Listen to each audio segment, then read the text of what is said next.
original Mega Drive games. Let's plug it in and find out. Oh dear.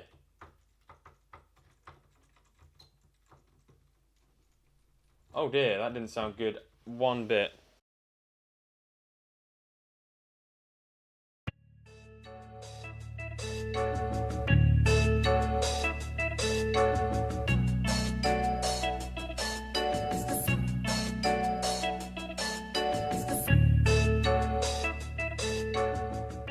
Hey guys, how's it going? Elliot here again, and in today's video we are going to be unboxing and doing a little bit of a review on this Sega Mega Drive 2. Now obviously, as this is the retro future and you guys know me too well, this is not a real Mega Drive 2. This is in fact a fake. You would never have guessed, would you? Just by looking at this. You know, you've got a nice big gold multi-cart label here which just lists apparently, I mean, I don't want 368, by the looks of things, games on there, which, you know, by looking at some previous examples of things like that, that number is usually a bit of a lie. But yes, obviously this is not a real Mega Drive. Now this, I managed to get my hands on through a company who contacted me asking if I wanted to do a review on their website. I should point out and make it very clear that this was not given to me by the company who manufactured this. This was given to me by a website called GearBest, which is basically like Amazon. It's kind of like an intermediary between the seller and the buyer. But yeah, it's kind of a bit like AliExpress and Amazon together. I feel a little bit safer ordering off of GearBest because with AliExpress you're buying basically directly off the seller, whereas with GearBest, you know, you're buying from an inventory in the actual website itself. But that's enough advertisement. This video is not sponsored. I just got given this for free. So there we go. That's all I need to say. In terms of the box, this thing looks pretty legit. You know, if you put this on a shelf at the back, it wouldn't look too bad, really, would it? Some of the things on there, you know, like this new symbol up here and this Sega thing, it doesn't look really too good. This, I don't actually know if it's on the original box art, but yeah, I mean, it looks alright. On the side and the back, we've got the exact same stuff. It's just kind of repeated throughout the box. On the back then, we've got a software library. You can see some games, classic Sega games such as Super Mario World. You know, a very, very good game there that was released only for the Sega Mega Drive. So stuff on here, I actually had a little bit of a read through this before, and a lot of it seems to be relatively competent English. The only issue being the grammar and the unnecessary use of full stops and capital letters. But other than that, it looks very, very legit. You know, the box holds up well, not going to lie. It arrived pretty destroyed. Let's go ahead and have a look on the inside then at what we have.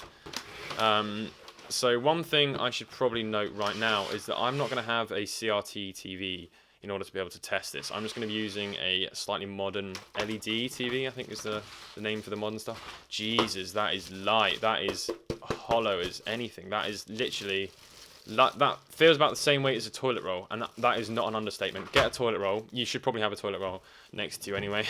But yeah, wow, what is that? That's so light. We'll have a look at that in a second. Here's the remote controller. Now, the remote controller doesn't feel too bad. It feels good enough to not be awful. However, oh dear, that is spongy heaven. That is spongy McSpongy.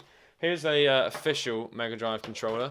I don't know if this is a Mega Drive 2 exclusive controller, or if they actually looked like this and were smaller. But I can tell you what, this feels very nice in comparison to this. And Sega Mega Drive controllers never actually felt quite as good as Nintendo's controllers, in my opinion. So this, to be worse than that, worries me slightly. One thing I should also note as well, when you press this, it seems to actually be even pressing down some of the other buttons. So potentially inside here is just one big membrane, which would obviously keep the costs down and stuff. The wire looks smaller than the NES Mini, which is not going to be very good for critics, because that was like the biggest kind of critique of the NES Mini. Oh dear Lord, I'd say that's probably about half a meter, and that is not an understatement. That is probably shorter than my leg. We also have another nice Mega Drive controller. Then we've got the power brick, which again, this is so light. You kind of wonder if there's anything actually in here, if it's a dummy. I'm definitely not going to be using this though, and also I don't have an adapter for this. I'm going to have to try and dig out another one and hope that it's the same wattage and not blow up my entire house. We also have included a mono output, AV output, which is quite nice. I think I might be able to have another one of these in stereo, but it's not going to really matter too much. And last of all, we have the instructions. Now these, obviously the thing you've been waiting for the most is the beautiful English that is written on here. This was actually written by Shakespeare himself. The company actually hired him to write this. So here we go.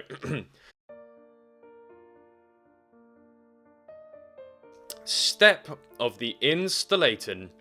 The power must ensure that before the shutdown in the host state, and then use one end of adapter planted on the host adapter. The other end of the power.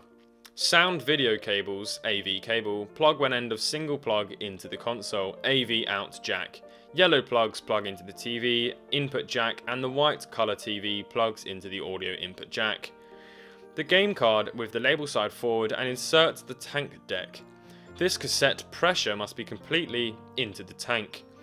Also, the connection's entirely correct. Open the power switch, power button, as the machine will display relevant game shows, which will handle the insertion of a host of the socket and can choose to enter the game. If they play, it will only. Handle insert outlet 2 can open at the same time. Attention, must not be under the boot of the plug card or mobile cassette. After the end of the game, be sure to turn off the power first and then pull out the cassette. Adapter also must be from the outlet. Cannot use any non-compliance of the adapter. So there we go. I hope you guys enjoyed that. Absolutely lovely, lovely little English there. Of definitely an English person who wrote those. But let's put this all to the side because you're only here for one thing, and that is the console. Let's have a look at the console because that's all I want to do. Yay! So here it is in all its cheap, light, literally feather frickin' glory. What is in this? How is this? How is this gonna work? This is awful. This is so light. Oh my god. In fact, I would go as far as to say that this weighs twice what this weighs. Let's go ahead and make sure that the label deck is implanted tank forward. Full stop. Yeah, it looks pretty good. It actually does look pretty good if you had that on your shelf. No one would question, other than why are you so hipster-like in it. And yeah, it looks alright. That's a very clicky button. Honestly, very, very light. Seriously light. I really can't tell you how light it is. It doesn't work with the Mega CD, but I wouldn't have thought it would anyway. Let's go ahead and plug it into the TV and hope for the absolute goodness gracious me that this has inbuilt games and actually does have some sort of a Super Mario clone. Right, well, we've got that all plugged in. Everything is in, I promise you. This is actually the real controller. Well, not the real controller, but the real fake controller that's plugged in. Let's go ahead and zoom the camera in. I might have to just adjust it slightly and turn this beast on. Wahey! Oh my god, it actually works. Right. What are we going to play first? I'm really hoping we're going to see Super Mario on here, but I'm kind of tempted to just play Sonic 1 to begin with. Obviously, Sonic 1 being quite an iconic game. I really hope I'm not impressed with this. I really hope I'm not impressed with this. I completely also forgot to point out the price. The price of this was... what was the price of this? I think it was about $20. I'll put it up on the screen anyway. Let's get in. Oh. Okay, well, I'm already noticing an immediate flaw. Absolute immediate flaw. What is that, you might ask? Well, if you've ever heard the music, it does not sound this slow at all. Good lord, we are very, very slow. In terms of quality, though, I'm quite surprised. The thing is with games that are too slow and too fast, as long as they're not that bad, which this isn't too bad, you get used to them, and then obviously it becomes normal, like, unless you play Sonic religiously every single day, I could actually quite easily play this and not be too disappointed. So Sonic 1 has gotten a pass from me so far. Let's reset and go back onto the main menu. The quality is, I'm honestly actually quite thrown away by. I'm really hoping we're going to find Mario, so I'm gonna scroll a couple of pages to the side, and hopefully, oh no, you know what? I'm seeing Sonic Boy. That means there's probably going to be a repeat of all the games. Oh, hang on, Mario Ping Pong. What's that? Ping Pong Mario. Please be a fake game, a ROM hack. Oh no, this isn't looking too good. This isn't looking like a ROM hack at all. Dear Lord. Oh my god. Imagine if you got like a Mega Drive at Christmas and then that was the only game that your parents got you. I'll just give it back. Right, well I'm quite upset that there isn't actually a Mario game on here. Unless I'm being really stupid and I can't see it. I definitely can't see a Mario on here. Well, I mean, as you can tell, it works. It's relatively competent with the onboard games, but does it play original Mega Drive games? Let's plug it in and find out. Oh dear.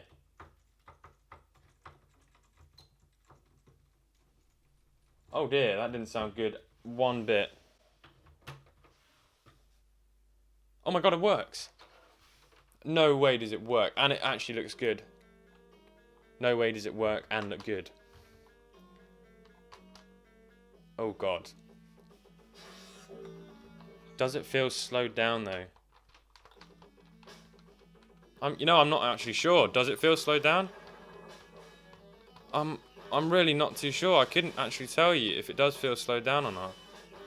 There's a part of me that wants to say that it is, but at the same time it doesn't feel too bad. I should point out as well, if you're new to this channel, that I am awful at video games. I'm a hardware collector. I don't play games. There is no excuse. I'm just bad. Well, yeah, actually pleasantly surprised at this thing for 20 quid. You know, you've got yourself a pretty good working Nintendo, you know. If you wanted to have your friends around and you didn't want to get your real one out, then yeah, happy days. It doesn't feel too terrible. It doesn't necessarily feel good, but it doesn't feel too terrible. And I think it was about £20, maybe a little bit less than that. If it was less than that, then 100% worth. If it was more than that, it would be debatable because you could probably pick up a 41, repair it, and happy days. I hope you guys have enjoyed this video. I'm going to be releasing another one very soon as well about a Famicom, so stay tuned for that. Please subscribe if you are new to this channel, leave a like and a comment, and I'll catch you in the next one. Peace.